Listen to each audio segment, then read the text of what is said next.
എന്താടോ ചത്തവന്റെ പേര്? പ്രസാദ്. അച്ഛന്റെ പേര് നാരായണൻ.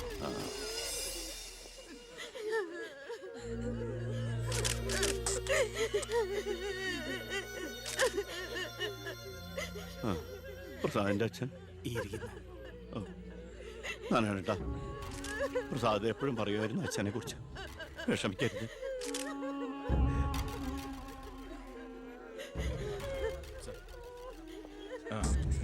എക്സ്ക്യൂസ് മീ സാർ, പ്രസാദിന്റെ കൊലപാതകത്തെ കുറിച്ച് എന്തെങ്കിലും? പ്രസാദിന്റെ മരണം കേട്ടപ്പോൾ ഞാൻ ഞെട്ടിപ്പോയി. പാർട്ടിക്ക് നഷ്ടപ്പെട്ടത് ചൂട് മുശിരുള്ള ഒരു സജീവ പ്രവർത്തകൻ. പാർട്ടിയുടെ സജീവ പ്രവർത്തകൻ ചുളിവിൽ ഒരു രക്തസാക്ഷി ഉണ്ടാക്കിയെടുക്കുക. ആ പാവത്തിന് രാഷ്ട്രീയം എന്തെന്ന് അറിയുമല്ല. എന്താ സാർ, കൊലപാതകയെ കുറിച്ച് വല്ല തുമ്പും കിട്ടിയോ? പട്ടാ പകൽ എല്ലാവരുടെയും മുമ്പിലിട്ട് എന്നിട്ടും പ്രതിയെ പിടിക്കാൻ പോലീസിന് കഴിഞ്ഞില്ലെന്ന് വെച്ചാൽ നാണക്കേടാണ് സാർ. താൻ എന്തിനാ എന്റെ അടുക്ക ചൂടാവുന്നേ? അധികാരമുള്ളവർ പറയുന്നത് അനുസരിക്കാൻ എനിക്ക് കഴിയൂ.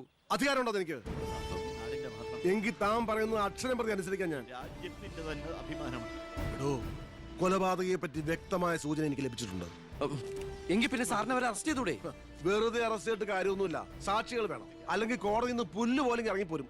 സാക്ഷി പറയാൻ ആളുണ്ടാവണം. ആരും ഉണ്ടാവില്ല. ഉണ്ടെങ്കിലോ അധികാരികളുടെ ഒക്കെ ഉത്തരവിന് മേലെ നിന്നുകൊണ്ട് ഞാൻ പ്രതിയെ കസ്റ്റഡിയിലെടുക്കാം. ശിക്ഷ വാങ്ങിക്കൊടുക്കാം. കുട്ടികളുടെ മുന്നിലിട്ട് കുട്ടികളുടെ ഷോക്ക് ഇതുവരെ വിട്ടുമാറിയിട്ടില്ല. പ്രസാദിന്റെ അച്ഛനും അമ്മയും പെങ്ങളും ഒക്കെ അവരുടെ കണ്ണീര് നമുക്ക് കണ്ടില്ലെന്ന് നടിക്കാൻ പറ്റുമോ?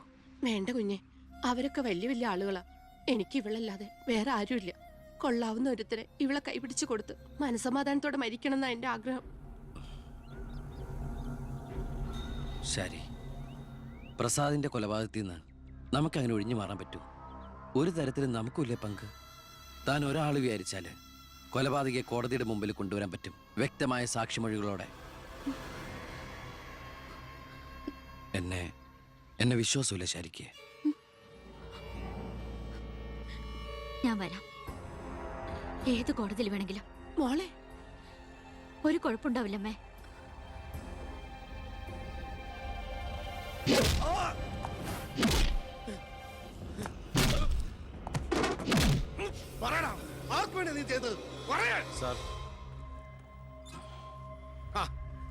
ഇവനാണ് മുഖ്യപ്രതി, വെട്ടൂർ ശിവൻ. ഇതൊരു രാഷ്ട്രീയ കൊലപാതകമായി വളച്ചൊടിച്ചതിന് പിന്നിൽ ആരാണെന്ന് ഇവൻ അറിയാം. പക്ഷെ നീ കാരണം എന്റെ പെങ്ങള് പോലീസ് സ്റ്റേഷനായി പോയി. സാറിവിടെ നിൽക്കണോ? അല്ലെങ്കിൽ ഞാൻ നിന്നെ കൊണ്ട് പറയിപ്പിച്ചനെ കേട്ടോ. ഞാൻ നിൽക്കുന്നത് താൻ കാര്യാക്കണ്ട. കൊടുക്കടോ. തന്റെ പെങ്ങളെ കെട്ടായിരുന്നവനല്ലേ ഇവൻ കൊന്നത്. അപ്പൊ പിന്നെ ഞാൻ ഇടിക്കുന്നതിനേക്കാൾ പവർ തന്റെ കഴിക്കാം. നോക്കി നിൽക്കാതെ കൊടുക്കണോ.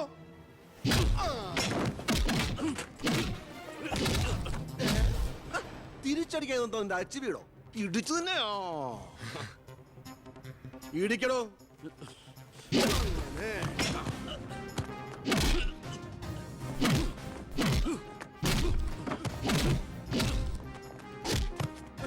എന്താണോ നോക്കി നിൽക്കുന്നത്? ആ ട്യൂ മാറ്റിയിടാൻ പറഞ്ഞത് എത്ര ദിവസമായി? പോയി മാറ്റിട്ടോ.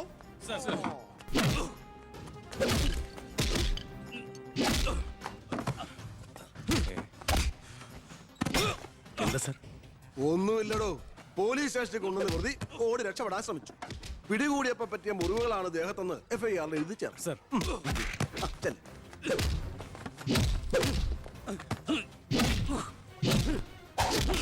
പറയടാ, ആര് പറഞ്ഞിട്ടാണ് നീ ചെയ്തത്? പറയാൻ ആരാടാ നിന്റെയൊക്കെ പിന്നിൽ? മതി മതി. ഒരു ചാൻസ് കിട്ടിയെന്ന് വെച്ച് ഓവറാക്കരുത്. അവൻ ചത്തുപോവും. പിന്നെ ലോകം മർദ്ദനം, CA സസ്പെൻഷൻ. വെറുതെ എന്തിനാ എന്റെ കഞ്ഞിയില്? തൽക്കാലം ഇവനൊന്ന് റെസ്റ്റ് എടുക്കട്ടെ. എനിക്ക് അവന്റെ മേലെ കുറച്ച് പണിയുണ്ട്. എന്നിട്ട് ഞാൻ അവനെ കൂടെ സത്യം പറയിപ്പിച്ചോളാം. താൻ ചെല്ലേ.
നീ എന്താ കോടതി പോണെന്നോ സാക്ഷി പറയുന്നൊക്കെ കേട്ടല്ലോ?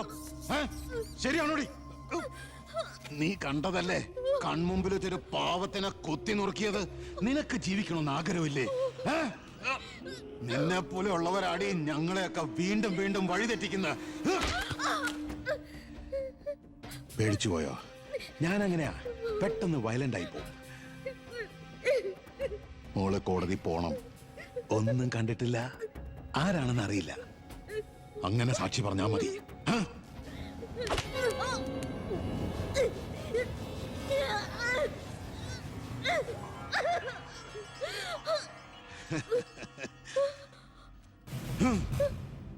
ഇനി ഇതിന്റെ പേരിൽ നമ്മൾ തമ്മിൽ കാണേണ്ടി വരരുത്.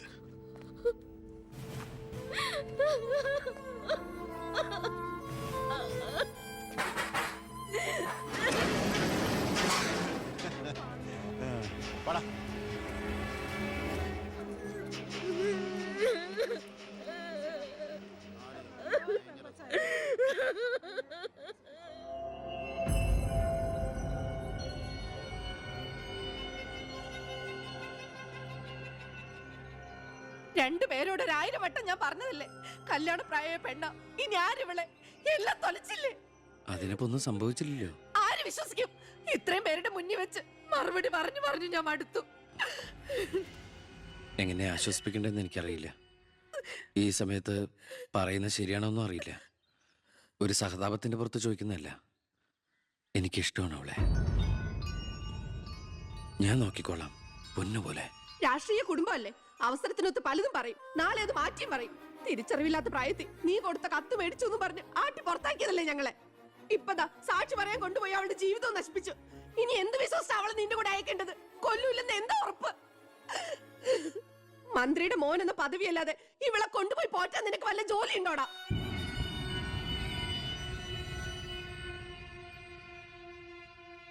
ഇനി മേലാൽ ഇമാതിരി വർത്താനം പറഞ്ഞ് ഈ വീടിന്റെ പരിസരത്തെങ്ങാനും വന്ന ദേവകിയുടെ ശരിക്കുള്ള സ്വഭാവം നീ അറിയും. അമ്മേ, നീ ഒന്നും ഉണ്ടായിരടി. ഇറങ്ങി പോകുന്നുണ്ടോ?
നിന്നെ ഒഴിവാക്കി നിന്റെ പെങ്ങളെ എങ്ങനെ കെട്ടിക്കാൻ പറ്റുമെന്ന് ആലോചിച്ച് നിന്റെ അച്ഛനും അളിയന്മാരും കൂടി തലമുണ്ടാക്കുമ്പോഴാ ദൈവം ഇങ്ങനൊരു അവസരം എന്നെ മുന്നിൽ എത്തിച്ചെന്നത്. ആദ്യം നിന്നെ സപ്പോർട്ട് ചെയ്യുന്ന CI വിജയനെയും ഗ്രൂപ്പിനെയും ഒരു അന്വേഷണത്തിന്റെ ചുമതല കൊടുത്ത് ഞാൻ സേലത്തേക്ക് അയച്ചു. ഇനി ഇവിടെ വെച്ച് നിനക്ക് രണ്ട് തന്നാലും കൊന്നാലും ചോദിക്കാൻ ആരുമില്ല. പക്ഷെ എന്ത് ചെയ്യാൻ പറ്റും, നീ എന്റെ അളിയനാകാൻ പോലെ. ഒരേ ഒരു അളിയൻ. ഒരു പ്രതിയെ പിടിച്ചാൽ 24 മണിക്കൂറിനകം കോടതിയിൽ ഹാജരാക്കണമെന്ന നിയമം. പക്ഷെ നിന്റെ കാര്യത്തിൽ ഞാൻ പറയുന്ന റൂൾസ്. എന്തായാലും എന്റെ കല്യാണം കഴിയുന്നവരെ അളിയൻ ഈ മുക്കയും ക്യാമ്പിൽ തന്നെ കിടന്നു എന്റെ ഈ കല്യാണക്കുറിയും വായിച്ചോണ്ട്. എന്നാ പിന്നെ കല്യാണത്തിന് ശേഷം തറവാട്ടി നമുക്ക് കാണാം. വരട്ടടാ അളിയ.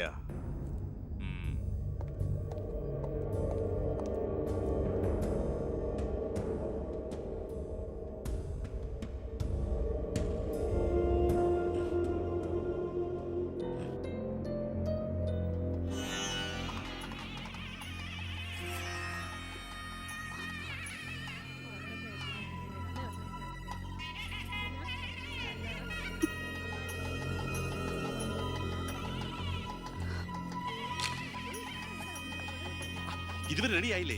വരണം കൂട്ടിൽ ഇപ്പൊ ഇങ്ങ് എത്തും. പവിത്ര, ഉണ്ണിയെ കുറിച്ച് വല്ല വിവരവും കിട്ടിയോ? ഫോണിൽ കിട്ടിയപ്പോ ഞാൻ വിവരം പറഞ്ഞതാ. അവനിതോ തിരക്കിലാണ്, വരാൻ പറ്റില്ല എന്ന് പറഞ്ഞു. അത് ശരി. സ്വന്തം പെങ്ങളുടെ കല്യാണത്തിനെന്ന് അവന്റെ ഒരു തിരക്ക്. അവനിങ്ങ് വരട്ടെ. പിന്നെ പബ്ലിക് വല്ല അടിച്ചു കയറുന്ന ഓഡിറ്റോറിയം ഇപ്പൊ തന്നെ ഫുള്ളാ. അതൊക്കെ ഞാൻ നോക്കിക്കോളാം, വേറെ കുഴപ്പമൊന്നുമില്ല. മകളെ എല്ലാം റെഡിയാ, കുഴപ്പമൊന്നുമില്ല അല്ലേ? അച്ഛൻ ടെൻഷൻ അടിക്കാതെ. 2-3 VIP സീറ്റുകൾ ഒഴിച്ചിടണം. കേന്ദ്രമന്ത്രി വിശാൽ ശർമ്മ എയർപോർട്ടിൽ എത്തിക്കാനായിട്ടും. ഓക്കെ.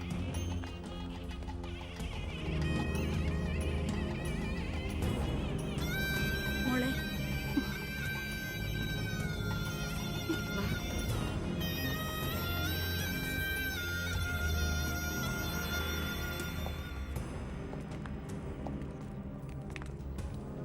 7 ദിവസം മുഖ്യം ക്യാമ്പിൽ കടത്തിയിട്ട് ജഡ്ജ്മെന്റ് പറഞ്ഞു കേട്ടില്ലേ, ഇന്നലെ ഉച്ചയ്ക്ക് കസ്റ്റഡിയിലെടുത്താണെന്ന്.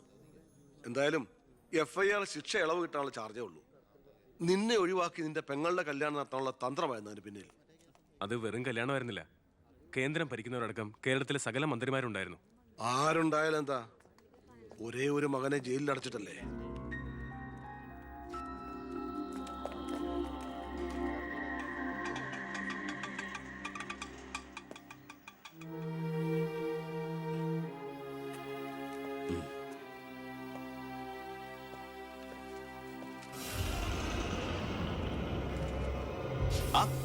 ഇതാര്?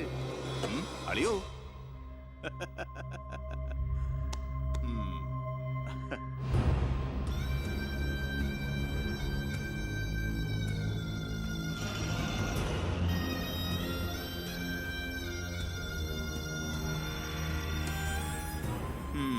ഒരു ദൂരയാത്ര കഴിഞ്ഞ് വരുന്ന ലക്ഷണമുണ്ടല്ലോ. അളിയൻ ഇത്രയും ദിവസം എവിടെയായിരുന്നു? നീ ഇങ്ങനെ നോക്കി നിൽക്കുന്ന അളിയന് പോയി ഒരു ചൂട് ചായ എടുത്തോണ്ട് വാ. ചെല്ല്. എന്തിനാ ഇപ്പൊ ഇങ്ങോട്ട് വന്നത്? കാണണ്ട നിന്നെ എനിക്ക്. വീട്ടിലൊരു നല്ല കാര്യം നടക്കുമ്പോ നാട് നന്നാക്കാൻ നടക്കുന്നു. മന്ത്രിയായി നിന്റെ അച്ഛനൊക്കെ തിരക്കുണ്ടോടാ നിനക്ക്? ഞാനില്ലായിരുന്നെങ്കിൽ എന്താമേ, ഇവിടുത്തെ കാര്യങ്ങളൊക്കെ ഭംഗിയായിട്ട് നടത്താൻ എല്ലാരും ഉണ്ടല്ലോ. എത്തിയോ വിമതൻ? വിമതൻ. ചെറുപ്പകാലത്ത് ആവേശമായിരുന്നു എനിക്ക് എൻ്റെ അച്ഛൻ. മനസ്സുകൊണ്ട് രാഷ്ട്രീയ ഗുരുവെ കണ്ടിട്ടാ ഞാൻ രാഷ്ട്രീയത്തിലേക്ക് ഇറങ്ങിയത്. പക്ഷേ അടുത്തറിഞ്ഞപ്പോ തെറ്റുകളിൽ നിന്നും തെറ്റുകളിലേക്കാണല്ലോ അച്ഛൻ പോയിക്കൊണ്ടിരിക്കുന്നത്. എന്റെ കൂടെപ്പുറപ്പിനെ മനസ്സിലാക്കിയില്ലല്ലോ. വളരെ വിഷമമുണ്ട്, സഹതാപമുണ്ട്.